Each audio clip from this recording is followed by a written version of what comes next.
Avez-vous déjà cherché des réponses aux défis de la vie? Vous êtes-vous déjà senti seul, perdu et mal préparé face à une situation à laquelle vous n'avez jamais eu à faire face? Le livre des Proverbes nous invite à suivre un chemin de sagesse, de justice et de compréhension. Commençons par le chapitre 1. Mais d'abord, pensez à vous abonner à la chaîne, à activer la cloche de notification, et si vous aimez la vidéo, laissez un like.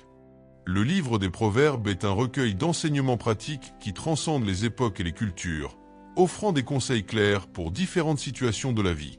Salomon, connu pour sa sagesse, souligne dès le début que le but du livre des Proverbes est de fournir instruction et discernement, aidant à la fois les inexpérimentés et les déjà expérimentés à prendre des décisions sages et justes.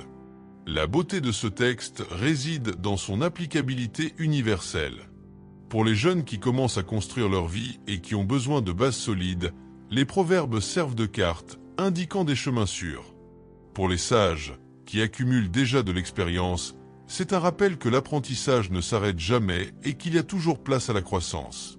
De plus, le fait que Salomon inclut tous les types de lecteurs souligne que la recherche de la sagesse est un voyage continu, qui n'est limité ni par l'âge ni par le niveau de compréhension. Cela renforce l'idée selon laquelle la vraie sagesse consiste à reconnaître que nous pouvons toujours en apprendre davantage, surtout lorsque nous recherchons la direction divine. Le verset 7 déclare « La crainte du Seigneur est le commencement de la connaissance, mais les insensés méprisent la sagesse et la discipline. » C'est le point de départ. La révérence et le respect de Dieu nous conduisent à la vraie sagesse. Cela nous aide à prendre de meilleures décisions, car nous agissons avec patience en recherchant la solution la plus appropriée à la situation donnée. Cette interprétation du verset 7 de Proverbes apporte un enseignement important sur les fondements de la sagesse. La crainte du Seigneur ne signifie pas ici peur, mais une attitude de révérence, de respect et d'humilité devant Dieu. Cette peur fonctionne comme le fondement d'une véritable connaissance, car elle reconnaît la souveraineté divine et la nécessité d'en dépendre. De plus, la sagesse mentionnée dans le texte biblique va au-delà de l'accumulation d'informations. Il s'agit de les appliquer avec discernement dans les situations de la vie. Le contraste avec les imbéciles, qui méprisent la sagesse et la discipline, renforce l'importance de valoriser l'apprentissage, la correction et la patience. Cette vision pratique aide à la prise de décision, nous permettant d'agir avec prudence et de rechercher des solutions qui reflètent des valeurs justes et appropriées. À partir du verset 10, nous sommes avertis de ne pas céder à la pression de la mauvaise compagnie. « Mon fils, si des pécheurs veulent te séduire, n'y consentez pas. » Les conseils de Salomon sont directs et pratiques, nous mettant en garde contre le danger de céder à l'influence de personnes qui nous conduisent sur le mauvais chemin. Il nous enseigne que dire « non » est un choix aussi important que dire « oui », surtout quand il s'agit d'un choix aussi important. Vient à préserver nos valeurs et nos principes. Tout le temps, nous décidons de l'orientation de notre vie à travers chaque décision que nous prenons. Cela nous rappelle que la sagesse commence par la responsabilité personnelle, la capacité d'évaluer les situations et de prendre des décisions alignées sur nos objectifs. Et notre foi lorsque nous laissons les autres décider. Pour nous, nous abandonnons le contrôle de nos vies et sommes obligés de vivre avec les conséquences de ce que nous n'avons pas décidé. À partir du verset 20, la sagesse est personnifiée. Elle crie dans les rues, nous invitant à l'écouter et à suivre ses conseils.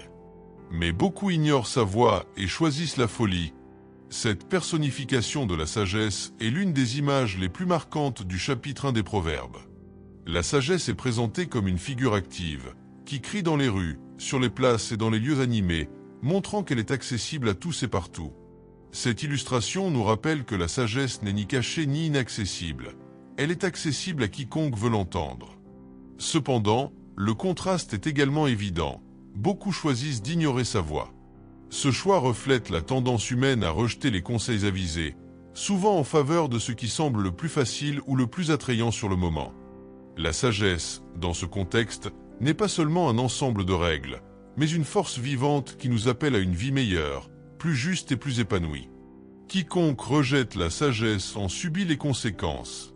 Salomon nous avertit que lorsque la calamité arrivera, il sera trop tard pour demander conseil.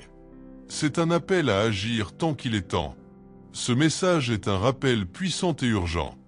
Salomon nous enseigne que rejeter la sagesse n'est pas un choix sans conséquence, et que tarder à la rechercher peut conduire à de profonds regrets. Dès versets 24 à 33, la sagesse prévient que lorsque les problèmes inévitables de la vie surgissent, ceux qui n'ont pas tenu compte de ses conseils en subiront seuls les conséquences. Cet extrait nous met au défi de réfléchir à l'importance d'être préparé avant que la calamité n'arrive. Tout comme on ne construit pas un abri au milieu d'une tempête, on n'acquiert pas la sagesse dans le feu d'une crise. Il faut la chercher continuellement, avant qu'il ne soit trop tard. Mais le chapitre se termine par une promesse. Celui qui m'écoute vivra en sécurité et sera à l'aise, sans crainte du mal. La sagesse nous emmène dans un lieu de paix et de tranquillité, où nous pouvons profiter de nos choix judicieux. Cette promesse est une conclusion inspirante du premier chapitre des Proverbes, réaffirmant la valeur d'écouter et de suivre les conseils de la sagesse.